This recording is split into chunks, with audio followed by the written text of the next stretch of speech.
Oggi impariamo una forma verbale in italiano molto importante che spesso gli studenti di italiano non imparano mai. Sto parlando della forma passiva. Ciao a tutti e benvenuti a una nuova lezione. Io sono Stefano e sono un insegnante di italiano per stranieri. Oggi parliamo della forma passiva, una forma molto importante che devi studiare per enfatizzare cose diverse in una frase. È una forma usatissima da noi italiani e che puoi sentire molto spesso. Prima di iniziare però voglio ricordarti che se ti interessano contenuti sulla lingua e cultura italiana, non dimenticare di iscriverti al canale e attivare la campanellina, così non perderai nessun video futuro. Ora possiamo iniziare e vediamo subito questa frase. Io pulisco il pavimento. È una frase molto semplice. Io è il soggetto, quindi la persona che fa l'azione. Pulisco è il verbo. Il pavimento è il nostro oggetto diretto. In questa frase abbiamo il verbo pulire, pulisco, nella forma attiva. Però se invece di concentrarci sul soggetto, quindi io, vogliamo concentrarci sull'oggetto, su il pavimento, possiamo dire il pavimento è pulito da me. In questo caso abbiamo una forma passiva, dove il pavimento diventa il nuovo soggetto. È pulito è il verbo nella forma passiva e un presente nella forma passiva. E da me, invece, è la persona che teoricamente fa l'azione, ma non è più importante, perché l'enfasi non è più su io, ma è sul pavimento. E possiamo quasi dire che il pavimento riceve l'azione da me. Ma ci sono tanti esempi che posso mostrarti per farti capire come funziona la forma passiva. Ho preparato alcuni esempi per te. Per esempio, la riunione è stata spostata a domani. L'appartamento verrà venduto. Il pacco sarà consegnato la prossima settimana.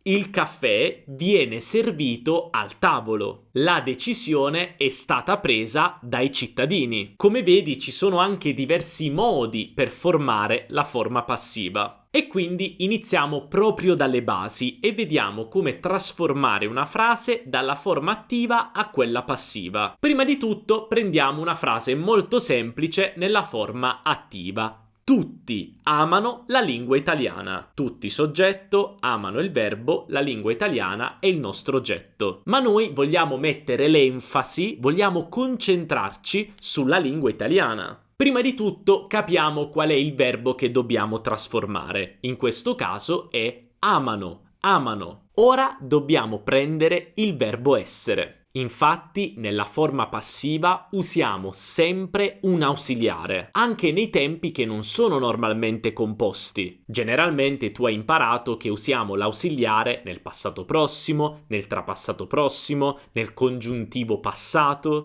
Con la forma passiva usiamo sempre l'ausiliare, anche nel presente, nell'imperfetto, e usiamo sempre l'ausiliare essere. Quindi noi abbiamo il verbo amano e dobbiamo trasformare amano nella forma passiva. Prima prendiamo il verbo essere e coniughiamo, attenzione, coniughiamo il verbo essere nello stesso tempo del verbo che dobbiamo trasformare. Noi dobbiamo trasformare il verbo amano, giusto? E quindi coniughiamo il verbo essere al presente. Facile, questo l'hai imparato il primo giorno. Io sono, tu sei, lui, lei è, noi siamo, voi siete, loro sono. Ora dobbiamo scegliere la forma corretta del verbo essere. Nella frase passiva di tutti amano la lingua italiana diventerà il nuovo soggetto, perché noi stiamo spostando l'attenzione da tutti alla lingua italiana. La lingua italiana è una terza persona singolare, quindi io sono, tu sei, lui, lei è. Quindi la forma corretta da usare del verbo essere è. Ora dobbiamo aggiungere il participio passato. Il participio passato del verbo amare, è facile, è amato. amato. Ma attenzione, perché il soggetto della nostra frase è la lingua italiana e come ben sai, ogni volta che usiamo come ausiliare essere, dobbiamo cambiare il participio passato in base al genere e numero del soggetto. Il soggetto è la lingua italiana, è femminile e singolare, quindi amato diventa amata. Ora mettiamo tutto insieme. La lingua italiana è amata. E attenzione, questa è una cosa molto importante. Tu forse vedi amata, è amata, quindi pensi a un passato, perché stiamo usando il participio passato, amata. Ma no, questo è un presente. La lingua italiana è amata ora, nel presente. Questo perché il passivo si forma sempre con il verbo essere più un participio passato, ma è amata non è un passato, è un presente. E come fai a capire che è un presente? Beh, è facile, devi guardare il verbo essere. È un presente e di conseguenza questo è un presente passivo. Quindi tu capisci qual è il tempo che hai nella forma passiva solo in base alla coniugazione del verbo essere. Dato che dico è amata, è un presente, quindi questo è un presente passivo. E ora possiamo anche aggiungere il vecchio soggetto che era tutti. E quindi per aggiungere il vecchio soggetto dobbiamo semplicemente aggiungere la preposizione da. La lingua italiana è amata da tutti. Quindi abbiamo fatto una cosa bellissima. La frase tutti amano la lingua italiana ha l'enfasi su tutti. Io quando sento questa frase da italiano, se tu mi dici tutti amano la lingua italiana, io mi sto concentrando su tutti. Ma se vogliamo concentrarci, anzi, se vogliamo che le persone con cui stiamo parlando si concentrino su una parte diversa della frase, quindi sull'oggetto la lingua italiana, usiamo la forma passiva e diciamo la lingua italiana è amata da tutti. Tutti amano la lingua italiana è amata da tutti. Un piccolo cambiamento nella forma, ma un grande cambiamento nel significato della frase, nell'intenzione. Ora però voglio insegnarti un piccolo trucco.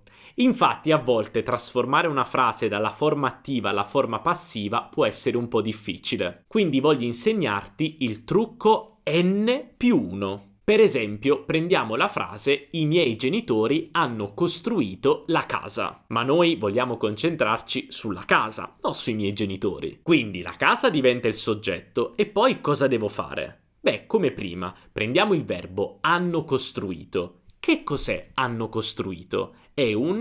Come verbo, è un passato prossimo. Quindi devo prendere il verbo essere al passato prossimo. Io sono stato, tu sei stato, lui è stato, lei è stata, eccetera. Qual è il soggetto nuovo della frase? La casa. La casa è una terza persona singolare ed è femminile, quindi devo scegliere la forma è stata del verbo essere. E poi aggiungo il participio passato del verbo costruire. Ma devo cambiarlo, ovviamente, nella forma femminile e singolare, perché abbiamo sempre la casa. Quindi la casa è stata costruita dai miei genitori. Cosa è successo qui? Beh, prima avevamo i miei genitori hanno costruito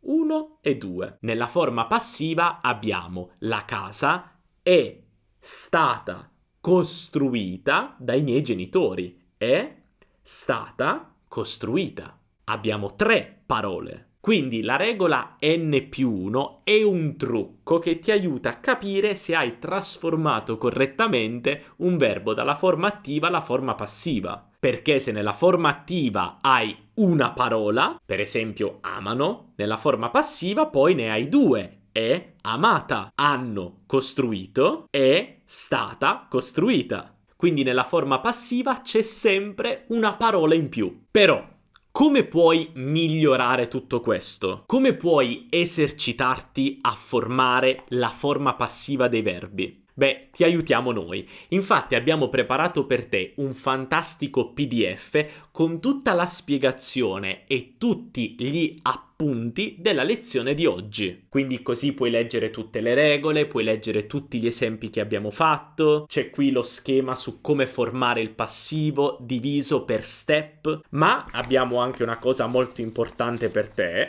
che è la cosa ovviamente più utile: gli esercizi. Infatti troverai anche degli esercizi super utili per mettere in pratica tutto quello che stai imparando in questa lezione. Per esempio, nel secondo esercizio devi trasformare le frasi dalla forma attiva alla forma passiva. O anche, per esempio, qui devi proprio coniugare i verbi nella forma passiva. E ovviamente alla fine del PDF troverai anche le soluzioni di tutti gli esercizi, così che puoi controllare di aver fatto tutto correttamente. Questa guida PDF sul passivo ti aiuterà tantissimo, davvero, perché puoi leggere tutti gli appunti e fare gli esercizi, che forse sono la cosa più importante per capire davvero questo argomento e anche per farlo diventare più naturale, più automatico nella tua testa. Puoi scaricare il PDF scannerizzando il QR code che vedi qui sullo schermo o anche cliccando sul link qui sotto in descrizione o sul primo commento. Inserisci il tuo nome e la tua email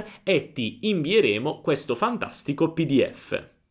Ma ora ho una domanda importante per te e non preoccuparti perché ti do subito la risposta. Tutti i verbi possono essere passivi? No, non tutti. Infatti ricorda, ti do questo trucco, solo i verbi che possono avere un oggetto diretto possono essere passivi, possono diventare passivi. Anzi, faccio di meglio, ti do un trucco ancora migliore. Questa è proprio una scorciatoia. Se hai un verbo che nella forma attiva, quindi la forma standard che hai imparato fino adesso, usa essere, già essere, nel passato prossimo, nel trapassato prossimo, insomma nei tempi composti, per esempio il verbo andare, tu dici io sono andato, non io ho andato, usi essere. Allora quei verbi non potranno mai essere passivi, perché se usiamo già essere nella forma attiva, non possiamo usare essere anche nella forma passiva. Ma adesso capiamo una cosa ancora più importante. Quando si usa il passivo? Beh, ti ho già detto una cosa importante. Usiamo il passivo per spostare l'attenzione dal soggetto all'oggetto. Però vediamo alcuni esempi pratici. Per esempio, ti dico la frase: la signora ha firmato i documenti. Però io voglio mettere l'enfasi sui documenti. Quindi posso dire i documenti sono stati firmati. Il mio obiettivo era avere i documenti firmati. Non mi interessa se li ha firmati la signora, il signore, i ragazzi. L'importante è avere i documenti firmati. Quindi posso dire i documenti sono stati firmati. E attenzione, non è necessario dire dalla signora. Non devo necessariamente specificare il soggetto, che vabbè non è più un soggetto ma non è importante. Quindi noi usiamo il passivo quando vogliamo spostare l'attenzione sull'oggetto, ma anche perché forse il soggetto non è importante, non è rilevante. Ti faccio un altro esempio molto pratico. Prendiamo la frase la polizia ha arrestato il ladro. Ma l'attenzione, secondo te, deve essere sulla polizia o sul ladro? A noi quello che interessa è che il ladro è stato arrestato. È ovvio che è stata la polizia, cioè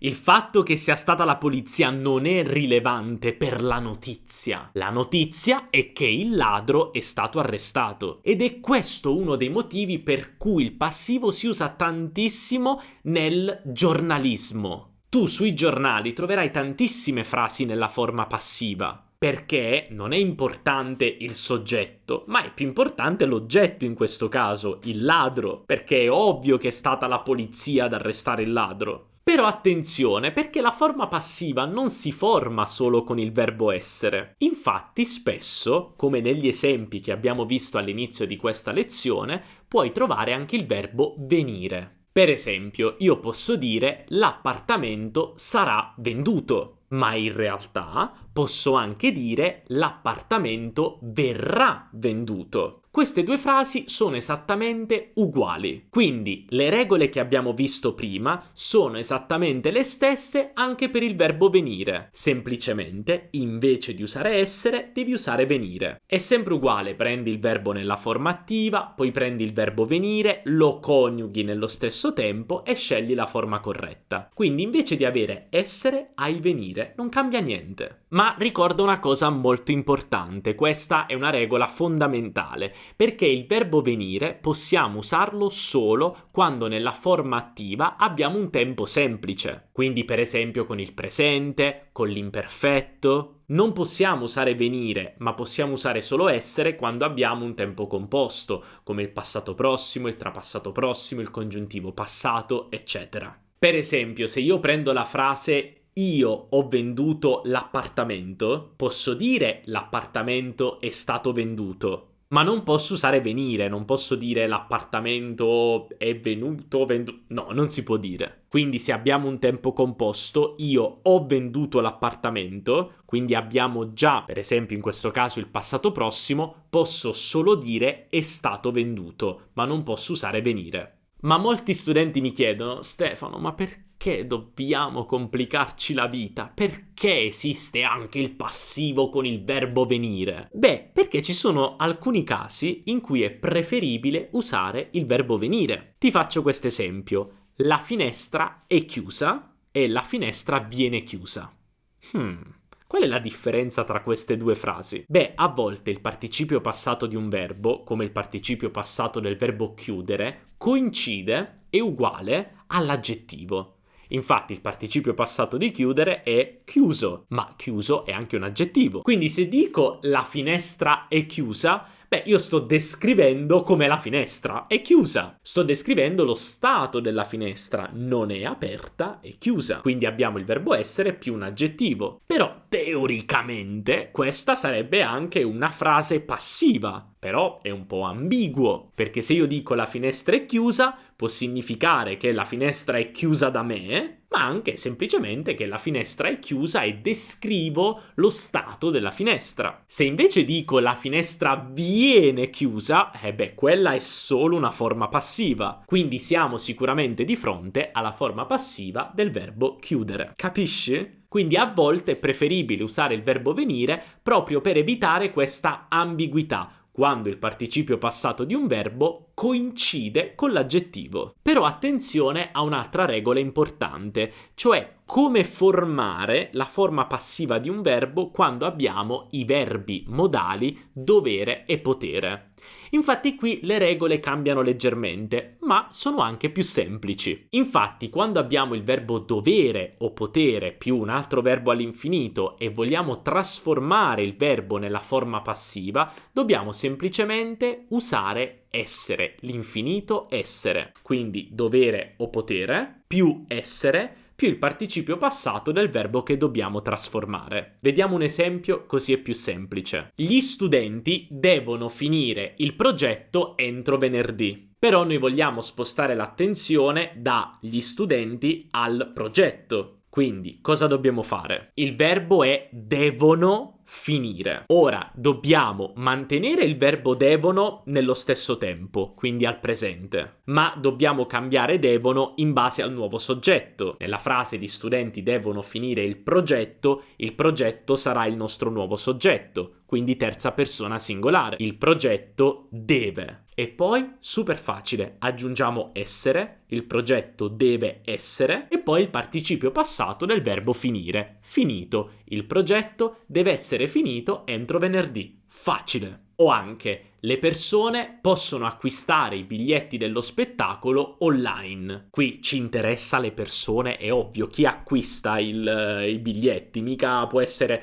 un animale ad acquistare i biglietti, è ovvio che sono le persone. Non troverai mai questa frase in italiano, le persone possono acquistare i biglietti, ma troverai i biglietti possono essere acquistati online. Ovvio che sono le persone. Capisci come funziona? Quindi facile, le persone possono acquistare, ora possono, non devo cambiarlo perché il nuovo soggetto è i biglietti, che comunque è plurale, terza persona plurale, quindi sempre possono, aggiungo essere, possono essere, e poi aggiungo il participio passato del verbo acquistare, che è acquistato, ma diventa acquistati perché i biglietti è maschile e plurale. I biglietti dello spettacolo possono essere acquistati online. È chiaro? E ora finiamo con la mia regola preferita, il passivo con andare. Questa è una grandissima scorciatoia ed è anche una forma usatissima in italiano, soprattutto quando leggiamo o vogliamo dare delle istruzioni. Per esempio, prendiamo una frase di prima. Il progetto deve essere finito entro venerdì. Beh, la regola è molto semplice. Ogni volta che hai deve essere, proprio la forma deve essere, quindi il verbo dovere più essere, possiamo combinare deve essere con il verbo andare. Deve è una terza persona singolare, quindi usiamo il presente nella terza persona singolare del verbo andare, che è io vado, tu vai, lui, lei va. Quindi io posso anche dire il progetto va finito entro venerdì. Guarda, qui parliamo proprio di economia della lingua. Noi vogliamo essere veloci quando parliamo. Quindi anziché dire deve essere finito, uniamo deve essere con va e diciamo va finito. Bello, facile, veloce, dritto al punto. O anche le cinture devono essere sempre allacciate, no? Le cinture in macchina devono essere sempre allacciate. Devono essere, possiamo usare il verbo andare, devono, quindi terza persona plurale, vanno. Le cinture vanno sempre allacciate. Adesso ti faccio un esempio dalla forma attiva alla forma passiva con dovere e andare. Per esempio, tutti devono togliere le scarpe all'ingresso, quindi quando entrano per esempio in una casa o in un luogo specifico. Tutti devono togliere, quindi tutti devono togliere le scarpe. Non è importante tutti, lo devono fare tutti, non è rilevante. Io voglio concentrarmi sulle scarpe. Ed ecco perché ti dicevo il passivo si usa tantissimo quando stiamo dando istruzioni, quando stiamo dando comunicazioni o anche molto importante regole. Quindi le scarpe è il nostro nuovo soggetto, tutti devono, anche le scarpe è una terza persona plurale, quindi rimane devono, aggiungo essere, le scarpe devono essere, e poi uso il participio passato del verbo togliere, che è irregolare, tolto, però le scarpe è femminile plurale, quindi tolte. Le scarpe devono essere tolte all'ingresso, ma voglio ancora di più semplificare, devono essere diventa vanno. Devono, vanno. Quindi le scarpe vanno tolte all'ingresso. Hai capito? Beh, abbiamo fatto una lezione super completa sul passivo e sono sicuro che gli esercizi che abbiamo preparato qui per te, adesso li prendo, eccoli qua, ti aiuteranno tantissimo a fare pratica con tutto quello che abbiamo studiato. Infatti, grazie a questi appunti che abbiamo per te e tutti gli esercizi che troverai in questo PDF, riuscirai davvero a capire come funziona il passivo. Sarà più facile per te sentirlo e capirlo quando parli, e quindi poi alla fine sarà molto più facile utilizzarlo nella conversazione di tutti i giorni. Puoi scaricare questo fantastico PDF cliccando sul link qui sotto in descrizione o sul primo commento, o anche semplicemente scannerizzando il QR code che vedi qui sullo schermo. Sono sicuro che ti piacerà tantissimo. Se questa lezione ti è piaciuta e ti ha aiutato, non dimenticare di lasciare un bel mi piace, perché questo ci aiuta incredibilmente a far crescere il canale. È un piccolo gesto per te, ma è davvero molto importante per noi. E se hai qualche domanda su qualsiasi cosa di cui abbiamo parlato oggi,